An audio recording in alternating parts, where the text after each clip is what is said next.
So என்ன விஷயம் அப்படின்னா பர்ஸ் இருக்கும். ஸோ பர்ஸ்க்குள்ளே கார்ட்ஸ் அப்புறம் நம்மளோட ஐடி இதெல்லாமே இந்த பர்ஸ்க்குள்ளே இருக்கும். ஸோ ஜென்ரலாகவே இந்த மாதிரி சமூகம் பெரிய இடம் போட்டிருக்கு. கார்ட்ஸ் எல்லாம் இதுக்குள்ள வச்சுக்கலாம். கேஷ் சுத்தமாக இருக்குது. ஏன்னா எல்லாமே இப்போ ஜிபே ஆகிட்டனால டிஜிட்டல் மணி ஆகிட்டனால இப்போ வந்து கேஷ் எல்லாம் வச்சுக்கிறது கிடையாது ஃபுல்லாகவே. அப்புறம் வந்து ஒரு கோம் இருக்கிறதுக்கு. ஜுவல்லரி அந்த மாதிரி டிஸ்போஸ் பண்ண முடியாது. பிகாஸ் நம்ம ஜுவல்லரி எப்போனாலுமே நமக்கு தேவைப்படும். நம்ம எப்போ என்ன மாதிரி கேரக்டர் பண்ணுவோம், நமக்கு என்ன வரும்ன்றது தெரியாது. ஸோ அதனால் அதை மட்டும் டிஸ்போஸ் பண்ணாமல் அப்படியே எடுத்து வச்சிருக்கேன். ஸோ அதை ஒரு நாளைக்கு நான் வீடியோவை போட்டு காட்டுறேன்.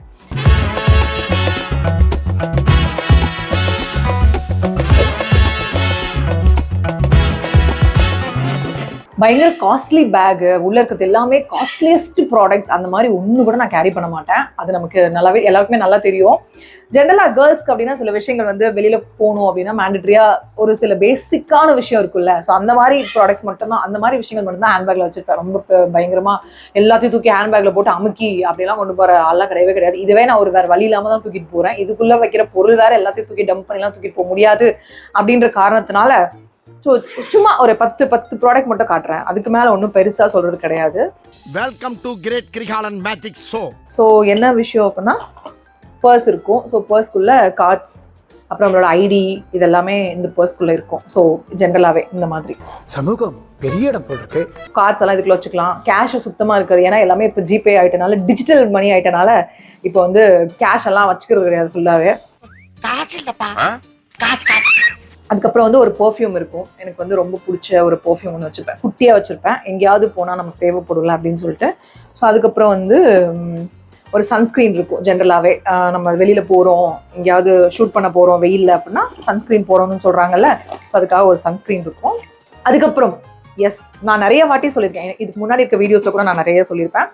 இந்த டெர்மாவைவோட ஹைட்ரா கிளென்சர். ஸோ இந்த ஹைட்ரா கிளென்சர் வந்து என்னோட பேக்ல எப்பயுமே டிஃபால்ட்டாக இருக்கும். ஏன்னா ஒரு கிளென்ஸ் பண்ணணும், நம்ம வந்து ஷூட் போகிறோம் கிளென்ஸ் பண்ணணும் அப்படின்னா கண்டிப்பாக வந்துட்டு இந்த ஒரு கிளென்சர் இருக்கும். அண்ட் அது போக இதே சேம் பிராண்டோட இந்த மாய்ஸ்சரைசர். ஸோ இதை நான் நிறைய பேர் சஜஸ்ட் பண்ணியிருப்பேன் முன்னாடி. இது ரொம்ப நல்ல ஒர்க் அவுட் ஆகுது அப்படின்னு சொல்லிட்டு. ஸோ இந்த 2 பிராண்டும் என்னோட ஹேண்ட்பேக்ல டிஃபால்ட்டாக எப்பவுமே இருக்கும். டெர்மாவைவோட இந்த ஹைட்ரா கிளென்சர்ல எசென்ஷியல் ஆயில்ஸ் நிறைய இருக்கிறனால ஸ்கின்ல லாங் டைமுக்கு ஒரு ஹைட்ரேட்டட் ஃபீல் இருந்துகிட்டே இருக்குது. It is pH balance and soap free also. Sodium PCA இருக்கிறனால ஸ்கின்னுக்கு ஒரு டீப் ஹைட்ரேஷன் கொடுக்குது without any irritations to the skin. Followed by Nutriderm's vitamin E moisturiser. Vitamin E நம்ம யூஸ் பண்ணுற எல்லா ஸ்கின் ப்ராடக்ட்ஸுமே ரொம்பவே முக்கியம். இந்த மாய்ஸ்சரைசரை ரெகுலராக யூஸ் பண்ணுறனால என்னோட ஆக்னே அண்ட் ஆக்னே ஸ்பாட்ஸ்க்கு ஒரு பெஸ்ட் சொல்யூஷன்னே சொல்லலாம். ஆல்சோ இது ஒரு ஆன்டி ஏஜிங் ப்ராப்பர்ட்டியாகவும் இருக்கிறனால ரிங்கிள்ஸ் அண்ட் டார்க் ஸ்பாட்ஸை க்யூர் பண்ணுது. ரொம்ப ரொம்ப முக்கியமாக என்னோட மேக்கப்புக்கு ஒரு பெஸ்ட் பேஸ் ப்ராடக்ட்னே சொல்லலாம். இந்த டெர்மாவைவோட ஹைட்ரா கிளென்சரும் இந்த நியூட்ரிடர்மோட இந்த மாய்ஸ்சரைசருமே வந்துட்டு என்னோட பேக்ல ரொம்ப டிஃபால்ட்டாக இருக்கிற 2 ப்ராடக்ட் நான் சொல்லுவேன். இதை நான் ஆல்ரெடி உங்களுக்கு முன்னாடியே சொல்லியிருக்கேன். இந்த ஹைட்ரா கிளென்சர் வந்து எனக்கு ஏன் ரொம்ப பிடிக்கும் அப்படின்னா இதோட டெக்ஸ்சர் பார்த்தீங்கன்னா நான் இப்போ அப்ளை பண்ணி காமிச்சேன்ல, ஒரு மாதிரி வாட்டரியாக இருக்கும். நம்ம அப்ளை பண்ணும்போது அப்படியே நம்ம ஃபேஸில் அப்சர்வ் ஆகிற மாதிரி இருக்கும். அந்த கிளென்ஸ் பண்ணிவிட்டு அதுக்கப்புறம் நம்ம ஃபேஸ் வாஷ் யூஸ் பண்ணுறோம் அப்படின்னாலே அது வந்து ஒரு மாதிரி ஃபேஸில் இருக்க டர்ட் எல்லாம் அப்படியே ஒரே வாஷில் கம்ப்ளீட்டாக க்யூர் ஆன மாதிரி அப்படியே ஃபேஸ் ரொம்ப பியூராக தெரியுற மாதிரி எனக்கா ஒரு ஃபீல் மேபி கண்டிப்பாக இது இருக்கும்னு நினைக்கிறேன். அண்ட் எனக்கு வந்து ரொம்ப ரொம்ப நாளாகவே எந்த சைடு எஃபெக்ட்ஸுமே இல்லாமல் இருக்கிற ஒரு ப்ராடக்ட் இந்த டெர்மாவேவ் ஹைட்ரா கிளென்சர் நான் சொல்லுவேன். மேபி யாராவது ஒருத்தவங்க வந்துட்டு கிளென்சர் ரெஃபர் பண்ணுங்க அப்படின்னு சொன்னா கண்டிப்பா நான் இந்த கிளென்சரை சொல்லுவேன். நீங்களும் யூஸ் பண்ணி பாருங்க. அண்ட் இந்த நியூட்ரிடர்மோட மாய்ஸ்சரைசர் நான் உங்களுக்கு ஆல்ரெடி முன்னாடியே சொல்லியிருக்கேன். நம்ம என்ன ப்ராடக்ட் ஃபேஸ்க்கு யூஸ் பண்ணாலுமே vitamin E or vitamin C கண்டிப்பா அந்த பிராண்ட்ல இருக்கிற மாதிரி பார்த்துக்கணும். இதுல விட்டமின் இ நிறைய இருக்கிறனால அந்த மாய்ஸ்சரைசர்னா என்ன, நமக்கு ஜென்ரலா ஒரு லாங் டைமுக்கு வந்துட்டு ஸ்கின்னை வந்துட்டு மாய்ஸ்சரா வச்சுக்கிறதுக்கு பேர் தானே ஒரு மாய்ஸ்சரைசர். ஸோ இது வந்து அந்த வேலையை ரொம்ப சூப்பராக பண்ணும். ஒரு மாதிரி லாங் டைமுக்கு எனக்கு வந்துட்டு ஒரு நல்ல ஒரு ஹைட்ரேட்டட் ஃபீல் ஸ்கின்ல இருந்துகிட்டே இருக்கும். அது மட்டும் இல்லாமல் எனக்கு ஒரு மேக்கப்புக்கு ஒரு பெஸ்ட் பேஸ் ப்ராடக்ட் நான் சொல்லுவேன். ஏன்னா அடிக்கடி நம்ம மேக்கப் போடுவோம்ல. ஸோ அதனால மேக்கப் போடுறதுக்கு முன்னாடி ஒரு மாய்ஸ்சரைசர் யூஸ் பண்ணணும். அந்த மாய்ஸ்சரைசர் வந்து மேக்கப்பை நல்லா சப்போர்ட் பண்ணணும் அப்படின்னா இந்த நியூட்ரிடர்மோட மாய்ஸ்சரைசர் நான் சொல்லுவேன். ஸோ இது 2மே என்னோட பேக்ல டிஃபால்ட்டாக இருக்கிற அந்த 2 ப்ராடக்ட்ஸ். அடுத்து வந்து ஒரு சன்கிளாஸ், ஒரே ஒரு சன்கிளாஸ். இது ரொம்ப ரேராக தான் யூஸ் பண்ணுவேன், அடிக்கடியாக யூஸ் பண்ண மாட்டேன். அது ஒன்று. அப்புறம் ஒரு சின்ன லிப்ஸ்டிக், ஒரு நல்ல கலர் இது ஆக்சுவலாக, ஒரு சின்னமன் லிப்ஸ்டிக் ஒன்று. அதுக்கப்புறமா வந்து ஒரு வந்து ஃபேஸ் வாஷ். இது ஜென்ரலாக அது ஃபேஸ் வாஷ் என்ன பிராண்டாக இருந்தாலும் ஒரு ஃபேஸ் வாஷ். ஸோ அது ஒன்று ஜென்ரலாக இருக்கும். அப்புறம் வந்து ஒரு கோம் சிரிக்கிறதுக்கு. அப்புறம் பொட்டு வைக்கிறதுக்கு பதிலாக ஒரு குட்டி ஐலைனர். ஸோ இதை வச்சு இப்போ வச்சிருக்கேன்ல, ஸோ அந்த மாதிரி ஒரு குட்டி ஐலைனர் வச்சு ஒரு பொட்டு. அதுக்கப்புறம் வாட் எல்ஸ் இது என்ன தெரியுமா? சந்தனம். ஸோ நம்ம அரைச்சு நம்ம வந்து ஃபேஸில் போட்டுக்கலாம். பட் இது நான் ஒரு தடவை கூட யூஸ் பண்ணது கிடையாது. இது ஹேண்ட்பேக்கில் ரொம்ப வருஷமா இருக்கட்டுமே அப்படின்னு சொல்லிட்டு நானும் வச்சிருக்கேன். அண்ட் ஒரு இது இந்த பாட்டில் காலியாகிடுச்சு. சும்மா கையில் போட்டுக்கிறதுக்கு இது ஏதோ ஒன்று என்னன்னு எனக்கே தெரியல, ரொம்ப நாளாக கிடக்கு. ஐ திங்க் ஆலுவேரா ஜெல்லுன்னு நினைக்கிறேன். Yeah correct. சும்மா அப்போ எடுத்து கையிலலாம் சம்டைம்ஸ் அப்ளை பண்ணிப்பேன், அவ்வளோதான். அப்புறம் வேற என்ன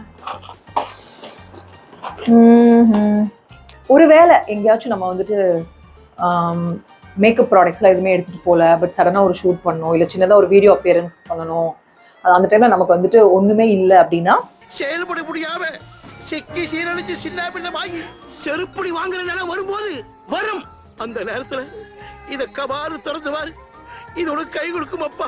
அதுக்காக இந்த பேக்ல போட்டு வச்சிருக்கிற ஒரு மிக அழகான என்னோட நாய் முடிதான் இதுல எல்லாத்துலயும் இருக்கு. பெட் வச்சிருக்கிற எல்லாருக்கும் இது ரிலேட் ஆகும்னு நினைக்கிறேன். எல்லாத்துலயும் டாகோட ஹேர் இருக்கும். தட்ஸ் ஓகே, பிரச்சனை இல்லை. ஸோ இந்த ஒரு ப்ரஷ், ஒரு ஃபவுண்டேஷன் ப்ரஷ் ஒன்று. ப்ரஷ் மட்டும் இல்லை, அதுக்கு ரொம்ப மிக கொடூரமான சாகுற நிலைமையில இருக்கிற ஒரு ஃபவுண்டேஷன். அந்த டப்பா ஆக்சுவலாக பிஞ்சிருச்சு. அது மேலே ஒரு செல்லோ டேப் போட்டு ஒட்டி இந்த டப்பாவில் வச்சு மெயின்டைன் பண்ணி மேனேஜ் பண்ணிட்டு இருக்கேன். அது ஒன்றும் இல்லை, கீழே போட்டுரு. ஸோ ஒரே ஒரு ஃபவுண்டேஷன் கொஞ்சோண்டு இருக்கு அதில். அதை வந்து நம்ம பிளெண்ட் பண்ணுறதுக்கு ஒரு ஃபவுண்டேஷன் ப்ரஷ்ஷு. அப்புறம் வேற என்ன, இது வந்து ஒரு ஐலைனர் பென்சில். ஸோ இது ஒரு ஐலைனர் பென்சில். அதுக்கப்புறமா வந்து இது என்னது, அது ஆக்சுவலாக ஸ்பாஞ்சுன்னு நினைக்கிறேன். பேண்டேஜ் இது ஒன்று பேக்கில் இருக்கும். நமக்கு ஒரு வேலை யூஸ் ஆகலன்னா கூட யாருக்காவது யூஸ் ஆகுது அப்படின்னா எப்படி எடுத்து கொடுக்கலாம்ல. ஸோ அதுக்காக ஒரு பேண்டேஜ். அதுக்கப்புறமா வந்து ஒரு லிப்ஸ்டிக், சாரி இது ஒரு லிப் கிளாஸ். இதுவரை யூஸ் ஆனதில்லை. ஆக்சுவலாக எதுக்கும் உனக்கு ஃப்ரீயாக கொடுத்தாங்கன்னு சொல்லி நான் வந்து இது தூக்கி பேக்கில் போட்டு வச்சிருக்கேன். பட் இது வரைக்கும் யூஸ் ஆனது கிடையாது. அப்புறம் ஒரு பேஸ்ட், எங்கேயாவது போனால் ஸ்டே பண்ணுறோம், நமக்கு பேஸ்ட் சடனாக வேணும் அப்படின்னா அலைய தேவையில்லைன்னு சொல்லிட்டு ஒரு பேஸ்ட் ஒன்று. ஸோ அதுக்கப்புறமா வந்து ஒரு நெயில் கட்டர். ஸோ எனக்கு எப்போவுமே இது என்னோட பேக்கில் இருக்கும். எவ்வளோ பேர் இதை கேரி பண்ணுவாங்கன்னு எனக்கு தெரியாது. பட் ஒரு நெயில் கட்டர் எப்போவுமே நான் வச்சுருப்பேன். இந்த பழக்கம் வந்து எனக்கு கிட்டத்தட்ட ஒரு 7-8 வருஷமாவே இருக்குது. ஏன் அப்படின்னா, சம்டைம்ஸ் எங்கேயாவது நம்ம போகிறோம், எங்கேயோ சடனாக ஏதாவது கையில் இடிச்சிருச்சு அப்படின்னா கூட நெயில் அப்படியே பாதி பிஞ்சுட்டு வந்துடும். அதை நம்மளால பிக்கவும் முடியாது, அதே சமயம் அப்படியே வச்சுக்கவும் முடியாது. ரொம்ப ஒரு மாதிரி பயமாக இருக்கும், பெயினாக இருக்கும். ஸோ அந்த டைமில் வந்து நெயில் கட்டர் நிறைய பேர் தேடும். எனக்கு மட்டும் இல்லை, இது என்னோட கூட ஒர்க் பண்ணுற ஆர்டிஸ்ட்க்கோ என்னோட ஃப்ரெண்ட்ஸ்க்கோ எங்கேயாவது அடிபட்டுச்சுன்னா சடனாக வெளியில் வந்து நெயில் கட்டர் தேடிட்டு இருப்பாங்க. கிடைக்கவே கிடைக்காது. அப்போ ஹேண்ட்பேக்கில் இருந்ததுன்னா டப்புக்குன்னு எடுத்து எப்படி கொடுக்கலாம், இல்லை நமக்கு ஏதாவது ஒன்றுனா கூட சீக்கிரமாக வந்து கட் பண்ணி தூக்கி போட்டுடலாம்ல. ஸோ அதனால இது நான் ஒரு வாட்டி இந்த மாதிரி ஒரு இன்சிடென்ட் எனக்கு நடந்தது. எங்கேயோ ஒரு கை அடிச்சு கொண்டு போய் அங்கே வந்து நெயில் வந்து ஃபுல்லாகவே பிஞ்சு வந்துருச்சு. ஸோ அதை வந்து என்னால் நெயில் கட்டர் இருந்தால் தான் கரெக்டாக கட் பண்ண முடியும். இல்லை கை இப்படி பிச்சோன்னா ஒரு வலிக்கும் பாருங்க, உயிரே போயிடும். ஸோ அந்த மாதிரி ஒரு வாட்டி நடந்தனால இந்த நெயில் கட்டர் எங்கே போனாலும் நான் கேரி பண்ணிகிட்டே இருப்பேன். அது எனக்கு ரொம்ப ரொம்ப ரொம்ப முக்கியமான ஒரு பொருள் இது ஹேண்ட்பேக்கில். ஸோ அடுத்து வந்து சேஃப்டி பேட்ஸ் இருக்கும் பேக்கில். எப்போவுமே சேஃப்டி பேட்ஸ் இருக்கும். நமக்கு யூஸ் ஆகுதோ இல்லை யாருக்கு யூஸ் ஆனாலும் டக்குன்னு ஏதாவது ஒன்றுனா நம்ம எடுத்து கொடுத்துடலாம்ல. ஸோ அதுக்காக இது எனக்கு யூஸ் ஆயிருக்கோ இல்லையோ, நிறைய பேருக்கு என்னால் யூஸ் ஆயிருக்கு. ஸோ அதனால எப்போவுமே ஒரு 2 to 3 பேட்ஸ் ஹேண்ட்பேக்கில் எப்பயுமே டீஃபால்ட்டாக கேரி பண்ணுவேன். அப்புறம் அகெயின் ஒன் மோர் கம்மல் பாக்ஸ். இதில் வந்து இந்த குட்டி குட்டி கம்மல்ஸ் எல்லாம் நான் வந்து கீழே வந்துருச்சு. குட்டி குட்டி கம்மல்ஸ் எல்லாம் நான் வந்து கேரி பண்ணுவேன். எனக்கு ரொம்ப பிடிக்கும். பிகாஸ் நம்ம வந்து வெஸ்டர்ன் ட்ரெஸ் பண்ணோம் அப்படின்னா நம்மளால பெரிய பெரிய கம்மல்லாம் நம்ம வந்துட்டு போட்டால் நல்லா இருக்காது. ஸோ அதனால என்ன பண்ணுவேன் அப்படின்னா, இந்த மாதிரி இங்கே பாருங்களேன், இந்த மாதிரி வந்து குட்டி குட்டியாக இருக்கும். இந்த மாதிரி கம்மல் எல்லாம் எனக்கு ரொம்ப பிடிக்கும். ஸோ அதனால வந்து இதெல்லாம் நான் சேவ் பண்ணி வச்சுப்பேன். எங்கேயாவது போனால் எடுத்து வச்சுப்பேன். ஏதாவது ஒரு ஜீன்ஸ் போடுறோம், இல்லை வந்து ஒரு டிஷர்ட் போடுறோம், இல்லை ஒரு ஃப்ராக் போடுறோம் அப்படின்னா பெரிய பெரிய கம்மல்லாம் நம்மளால யூஸ் பண்ண முடியாதுல்ல. ஸோ அதனால வந்து இது குட்டி குட்டி கம்மல்லாம் போட்டுப்பேன். இது ஒரு கலெக்ஷனாகவே நான் போய் ஒரு இடத்துல ஃபுல்லாக வாங்கி வச்சேன். அதுக்கு ஒரு டப்பா இருக்குது. பட் இது ரெண்டு மட்டும் இல்லை, ஜுவல்லரி அப்படின்னு வரும்போது நிறைய பேர் இதை சொல்லியிருப்பாங்க. நிறையா ஆர்டிஸ்ட் கிட்ட நீங்கள் இதை பார்த்துருப்பீங்க. சூட்கேஸாக ஜுவல்லரி இருக்கும்ல. ஸோ அந்த தப்பை நானும் பண்ணியிருக்கேன். பிகாஸ் ஃபர்ஸ்ட் உள்ள வந்தப்போ வந்து நமக்கு வந்து அது ஒரு மேண்டட்ரியான விஷயமாவே இருந்தது. என்னன்னா, நம்ம என்ன ட்ரெஸ் பண்றோமோ அதுக்கு தகுந்த மாதிரி வந்து ஜுவல் செட் போட்டிருக்கணும், பேங்கிள்ஸ் போட்டிருக்கணும், எல்லாமே வந்துட்டு அந்த ட்ரெஸ்ஸோட மேட்ச் ஆகுற மாதிரி வந்து நம்ம நிறைய விஷயம் யூஸ் பண்ணோம் அப்படிலாம் சொல்லிட்டாங்க. ஸோ எனக்கு ஃபர்ஸ்ட் நான் வந்து அழகு பண்ணும்போது அந்த அந்த அந்த சீரியலில் வந்து சாரீக்கும் ஜுவல்லரிக்கும் பயங்கர ஒரு பெரிய இம்பார்ட்டன்ஸ் இருக்கும். அதுக்கு ஒரு பெரிய ஃபேன் ஃபாலோயிங்ஸே இருப்பாங்க. எல்லாருமே இருப்பாங்க. ஸோ அந்த மாதிரி இருக்கும்போது எனக்கு அப்போல்லாம் வந்து எனக்கு இந்த ஜென்ரலாக அந்த பெண்களுக்கான சில விஷயங்கள் நமக்கு செட் ஆகாதுன்னு நான் சொல்லியிருக்கேன்ல, அதில் முக்கியமான ஒரு விஷயம் இந்த ஜுவல்லரி போடுறது எனக்கு சுத்தமாக பிடிக்கவே பிடிக்காது. பட் வேற வழி இல்லை, நம்ம இருக்கிற ப்ரொஃபஷன் வந்து இதெல்லாம் அவாய்ட் பண்ணுற மாதிரியான ப்ரொஃபஷன் கிடையாது இல்லை. ஸோ அதனால என்ன பண்ணிட்டேன், நம்ம வந்து எல்லாத்தையும் ஆர்டர் போட்டுருவோம் அப்படின்னு சொல்லிட்டு ஆன்லைனில் கிட்டத்தட்ட ஒரு 10,000 rupees இருக்கும்னு நினைக்கிறேன். நான் கம்மியாக சொல்கிறேன் ஆக்சுவலாக. ஆமாம், அவ்வளோ இருக்கும். எவ்வளோ செட்ஸ் போட்டேன்னு தெரியல. டெய்லி ஒன்று வீட்டுக்கு டெலிவர் பண்ணிட்டே இருப்பாங்க, ஒரு செட்ஸும். அது நான் இப்போ சொல்கிறேன், அது எதுவுமே இப்போ வரைக்கும் யூஸே பண்ணல. எல்லாமே பேக்கடா, அந்த ப்ரைஸ் டேக் கூட கிளிக்காம அப்படியே என்கிட்ட ஒரு, அது மட்டும் இல்லை, அதுக்கப்புறம் நிறைய ஃபங்க்ஷன்ஸ்க்கு நம்ம வந்து வாங்கி வச்சிருப்போம். எங்கே போனாலும் ஏதாவது ஒன்று ஓகே ரைட், இந்த மாதிரி இது கம்மியாக இருக்குது, பார்க்க அழகாக இருக்குது, நம்ம வந்து ஏதாவது சீக்வன்ஸ் யூஸ் பண்ணிப்போம்னு சொல்லிட்டு இந்த சாரீஸ் எப்படி கலெக்ஷன்ஸ்லாம் வாங்கி வைப்போம், அதே மாதிரி ஜுவல்லரி செட்டும் நிறைய வாங்கி வச்சிட்டேன். ஸோ அதனால வந்துட்டு அது எதுவுமே எனக்கு எடுத்துகிட்டு போக பிடிக்கவே பிடிக்காது. ஷூட் போனால் கூட இந்த கேரக்டர் அப்பா ரொம்ப நார்மலான கேரக்டர், ரொம்ப ஜிங்லாம் வர தேவையில்லப்பா அப்படிலாம் சொல்லிட்டு எனக்கு ரொம்ப சந்தோஷமா இருக்கும். வெறும் இந்த மாதிரி ஒரு 4 டப்பா கேரி பண்ணிட்டு ஷூட் போயிட்டு சூப்பராக அழகாக முடிச்சுட்டு வந்துடுறேன். ஆனால் அதை விட இந்த நெகட்டிவ் கேரக்டர்லாம் ஜென்ரலாக பண்ணுறோம் அப்படின்னா, அந்த நெகட்டிவ் கேரக்டர்னே ஒரு லுக்கு சீரியலில் மேண்டேட்டரியாக செட் பண்ணி வச்சுருப்பாங்க. இப்படின்னா அது ஒரு மாதிரி எப்படி சொல்கிறது, ஒரு பொட்டு ஒன்று வச்சுக்கிட்டு அதுக்கு தகுந்த மாதிரி பெரிய தோடு ஒன்று போட்டுட்டு ஜுவல்லரி வந்து கழுத்துல நல்லா பெருசாக போட்டுட்டு கையில் பேங்கிள்ஸ்லாம் இவ்வளோ தூரம் போட்டுட்டு வந்து நின்னாதான் அந்த லுக்லேயே தெரியும் நெகட்டிவ் கேரக்டர் அப்படின்னு சொல்லிட்டு. பட் அந்த மாதிரி தப்பை எதையும் நான் பண்ணக்கூடாதுன்னு சொல்லிட்டு அந்த மாதிரி எந்த லுக்குமே இது வரைக்கும் நான் யோசிச்சு பார்த்தா அந்த மாதிரி ஒரு விஷயம் கூட நான் பண்ணது கிடையாது.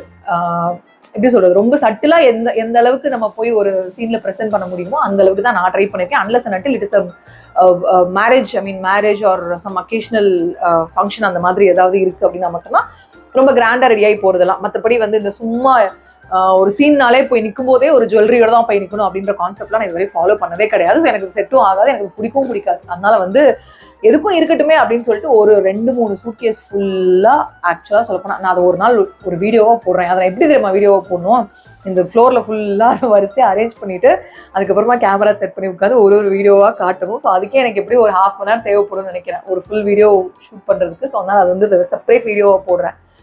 சாரியும் அதே மாதிரி தான் சேர்ந்துரும், ஆப்வியஸா வந்து சேர்ந்துரும் சாரீஸ் எல்லாம். ஏன்னா வந்து ஒரு நாள் ஷூட் போறோம் அப்படிங்கும்போது ஒரு சாரீ மாத்தணும், ரிப்பீட் பண்ணணும் அப்படின்னா கூட நமக்கு ஒரு டைம் டியூரேஷன் தேவைப்படும். 3 months 4 months இல்லை 6 months வந்து ஒரு டைம் டியூரேஷன் தேவைப்படும். ஸோ அதனால வந்து அதை வந்து நம்ம ரிப்பீட்டும் பண்ண முடியாது. சேம் டைம் நம்ம வந்து நிறைய சீன்ஸும் டெய்லி எடுப்பாங்க. ஒரு காஸ்டியூம் ஒரு 2 சீனுக்கு தான் ஒரு மேக்ஸிமம், அதுக்கப்புறம் அதை மாற்ற சொல்லிடுவாங்க. ஒரு நாளைக்கு ஒரு 10 சீன் எடுக்கிறாங்கன்னா 5 புது காஸ்டியூம் கொண்டு போகணும். இந்த மாதிரி டெய்லி ஒரு 10 நாள் 15 நாள் ஷூட்டுக்கு எடுத்துட்டு போனா அப்போ எவ்வளோ ட்ரெஸ் சேர்ந்துருக்கும். ஆக்சுவலாக சொல்ல போனால் எனக்கு ஒரு டைம்ல வந்து ட்ரெஸ் ஸ்டோர் பண்றது வந்து எனக்கு ஒரு பெரிய டிஃபிகல்ட் டாஸ்க் ஆயிடுச்சு. ஸோ அதனால வந்து நான் என்ன பண்ண ஆரம்பிச்சிட்டேன்னா, ஒரு சீரியல் முடியுது, ஒரு ப்ராஜெக்ட் முடியுது அப்படின்னா டக்குன்னு எல்லாத்தையும் எடுத்து போட்டு ஒரு மூட்டை கட்டி ஊர்ல கொண்டு போய் போடுறேன். அப்படி இல்லைன்னா யாருக்காச்சும் நான் கொடுத்துருவேன். ஏன்னா ரிப்பீட்டும் பண்ணவும் முடியாது, சேம் டைம் நீங்க அதை வச்சுட்டு இருக்க முடியாது. அப்படிங்கும்போது நம்ம அதை வச்சு யூஸ் இல்லை. ஸோ அந்த மாதிரி நிறைய டிஸ்போஸ் பண்ணியிருக்கேன். ஜுவல்லரி அந்த மாதிரி டிஸ்போஸ் பண்ண முடியாது. பிகாஸ் நம்ம ஜுவல்லரி எப்போனாலுமே நமக்கு தேவைப்படும். நம்ம எப்போ என்ன மாதிரி கேரக்டர் பண்ணுவோம், நமக்கு என்ன வரும்ன்றது தெரியாது. ஸோ அதனால அதை மட்டும் டிஸ்போஸ் பண்ணாம அப்படியே எடுத்து வச்சிருக்கேன். ஸோ அதை ஒரு நாளைக்கு நான் வீடியோவை போட்டு காட்டுறேன். இது ஒரு பாக்ஸ் இருக்கு, இதுக்குள்ள ஒரு கண்ணாடி இருக்கு. பட் இதை நான் யூஸ் பண்ணதில்லை. அப்போ வந்து இது வந்து இன்னொரு ருத்ராட்சம். ஆக்சுவலாக இது வந்து கோயிலுக்கு போவோம், எங்கள் அம்மா கோயிலுக்கு போயிருந்தாங்க. ஸோ அப்போ வந்து வாங்கிட்டு வந்து கொடுத்த ருத்ராட்சம். இது வந்து லேடிஸ் யூஸ் பண்ணக்கூடாதுன்னு சொன்னாங்க. ஸோ அதனால அட்லீஸ்ட் கூடையாவது இருக்கட்டுமே அப்படின்னு சொல்லிட்டு இந்த பாக்ஸில் போட்டு ஹேண்ட்பேக்ல பத்திரமா வச்சிருக்கேன். காசிக்கு போயிட்டு வரும்போது வாங்கிட்டு வந்த ருத்ராட்சமா, அதனால வந்து பத்திரமா வச்சிருக்கேன். அவ்வளோதான் நினைக்கிறேன், பெருசா வேற ஒன்றும் இருக்க வாய்ப்பில்லை. அவ்வளோதான். மற்றபடி பெரிய இது வாட்ச், இது ஆக்சுவலாக ஓடாது, சும்மா கிடக்குது உள்ள. ஸோ ஓகே, சும்மா இருக்கட்டும் விட்டாச்சு. அவ்வளோதான். பெரிய அளவில் கேரி பண்ணி ரொம்ப வந்து அந்த மாதிரிலாம் செட் ஆகுது. அதுக்குன்னு ஒரு தனியான பேக் இருக்கு. என்னன்னா இப்போ நம்ம ஷூட் போறோம், மேக்கப் ப்ராடக்ட்ஸ் எல்லாம் இருக்கு. நான் ஒரு பவுச் கூட காமிச்சேன்ல. ஸோ அந்த பவுச் வச்சுக்கிறதுக்கு ஒரு டச் பேக் இருக்கும். ஸோ அதுல வந்து ஒரு மிரர் இருக்கும், மற்ற திங்ஸ் எல்லாம், அந்த வெட் கிளாத் இது எல்லாமே வந்துட்டு அந்த டச் பேக்ல இருக்கும். அதனால வந்து அது எப்பவுமே ஷூட்டிங் போறோம், எங்கேயாவது வந்து நம்ம ஒரு ப்ராஜெக்ட் கமிட் ஆயிருக்கும், டெய்லி ஷூட் போறோம் அப்படின்னா மட்டும் தான் அந்த பேக் எடுத்துட்டு போவேன், அந்த பவுச் எடுத்துட்டு போவேன். மற்றபடி எங்கேயும் அது பாட்டுக்கு ஒரு ரூம்ல தூங்கும் ஒரு ஷூட் போற வரைக்கும். ஸோ அதுக்கப்புறம் ஃபுல்லாக எடுத்துகிட்டு போகிறது இந்த ஒரு பேக்கும், இந்த பேக்குக்குள்ளே இருக்கிற இந்த சில ப்ராடக்ட்ஸ் மட்டும் தான். மற்றபடி சொல்லிக்கிற அளவுக்கு ஒன்றும் பெரிய பிரம்மாண்டமாலாம் கிடையாது. இதோட இந்த பேக் ஆக்சுவலாக யாராவது தூக்கிட்டு போனாங்கன்னா கூட இந்த ப்ராடக்ட்ஸ் எல்லாம் சேர்த்தாலே, இந்த பேக்கோட சேர்த்து எடுத்து கொடுத்தாலே ஒரு 4000-5000 கூட சத்தியமாக தேராது. ஸோ அதனால வந்து கேஷும் நம்ம பெருசாக கேரி பண்ணுறது கிடையாது. அதனால ஒன்றும் சொல்லிக்கிற அளவுக்கு கிடையாது. ஸோ இதுதான் ஹேண்ட்பேக் டூர் அப்படின்னு நான் நினச்சி போட்டிருக்கேன். உங்களோட ஹேண்ட்பேக்ஸில் யூனிக்கா ஒரு விஷயம் கேரி பண்ணுவீங்க, இல்ல இது ரொம்ப மஸ்டா இருக்கணும் லேடிஸ்க்கு அப்படின்னா நீங்க என்ன உங்களோட வீடியோல நீங்க வந்துட்டு கேரி பண்ணுவீங்கன்றத கண்டிப்பா எனக்கு கமெண்ட்ல சொல்லுங்க. பிகாஸ் இதுவே நான் வந்து நிறைய பேரை பார்த்துதான் இதெல்லாம் நம்ம வெளில போனா எடுத்து வச்சுக்கணும், மேண்டேட்டரியா தேவைப்படும் அப்படின்னு சில பேரை பார்த்து நான் ஃபாலோ பண்ண சில விஷயங்கள் இதுல இருக்கு.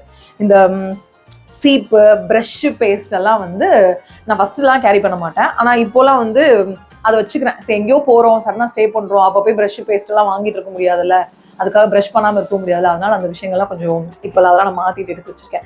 அந்த மாதிரி நீங்க உங்களோட ஹேண்ட்பேக்ல யூனிக்கான விஷயம் ஏதாவது வச்சுக்கிறீங்க அப்படின்னா, லேடிஸ் கண்டிப்பா இதை வச்சுக்கணும் அப்படின்னு நீங்க நினைக்கிற எந்த விஷயம் இருந்தாலும் எனக்கு கண்டிப்பா கமெண்ட்ல சொல்லுங்க. ஒருவேளை அது எனக்கு யூஸ் ஆச்சு அப்படின்னா அதை நான் எடுத்து நானும் அதை கேரி பண்றதுக்கு எனக்கு கொஞ்சம் வசதியா இருக்கும்னு நினைக்கிறேன். ஸோ இவ்வளவுதான் என்னோட ஹேண்ட்பேக் டூர். பெருசா சொல்லிக்கிற அளவுக்கு ஒன்றும் கிடையாது. அவ்வளவுதான். நமக்கு இந்த விஷயங்கள்லாம் நமக்கு யூஸ் ஆகுதோ இல்லையோ, நம்மளால 4 பேருக்கு யூஸ் ஆகும் அப்படின்னு ஒரு நம்பிக்கையில இதெல்லாம் எடுத்து வச்சிருக்கேன். So I hope you all enjoyed this handbag tour. மறுபடியும் வேற என்ன மாதிரியான டூர் போடலாம் அப்படின்னு யோசிச்சு கண்டிப்பா ஒரு எக்ஸ்ப்ளோர் பண்ற மாதிரியான ஒரு வீடியோ நிச்சயமா நான் போடுறேன். அண்ட் முக்கியமான இன்னொரு விஷயம் சொல்லி ஆகணும். எவ்வளவு பேருக்கு இந்த பழக்கம் இருக்குன்னு தெரியாது. இது பாருங்க, இந்த ஹேர் கிளிப்ஸ்லாம் இருக்குல்ல, இது வந்து எனக்கு ரொம்ப முக்கியமான ஒரு விஷயம். இதை நான் தொலைச்சிட்டேன்னா எனக்கு ரொம்ப மனசு கஷ்டமா இருக்கும். ஏன்னா எனக்கு இது எப்பவுமே கூடயே இருக்கும். இந்த ஒரு ஹேர் கிளிப் வந்து இந்த மாதிரி நிறைய ஹேர் கிளிப்ஸ் இருக்கு, இது எல்லாமே என் கூடயே இருக்கும்.